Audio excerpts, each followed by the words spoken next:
আসসালামু আলাইকুম। আপনারা অনেকেই কচুরলতি আর চিংড়ি মাছ অনেক পছন্দ করেন। আমার ভিডিওটা দেখে আপনারা যদি এভাবে রান্না করেন, আপনাদের কাছে খেতে খুবই ভালো লাগবে। চলুন তাহলে এবার রেসিপিটা শুরু করা যাক। প্যানের উপর সয়াবিন তেল দিব। সয়াবিন তেল গরম হয়ে আসলে চিংড়িগুলোকে তেলের ওপর দিয়ে দিব। এপিটোপিট করে হালকা ভেজে নিব, বেশি ভাজার প্রয়োজন নেই। মাছ ভাজার পর আমি আরেকটু পরিমাণে তেল দিব। তেলের ওপর পেঁয়াজ কুচি দিব।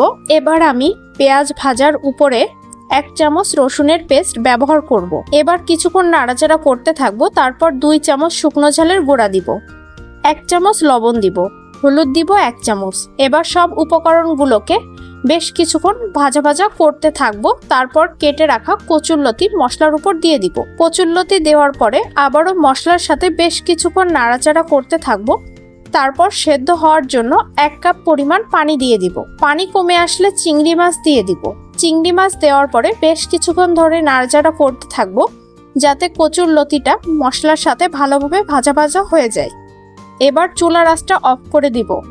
এভাবে কচুরলতি রান্না করলে আপনারা অনায়াসে 1 প্লেট ভাত খেতে পারবেন। আজকের ভিডিওটা আপনাদের কাছে কেমন লাগলো অবশ্যই আমাকে জানাবেন।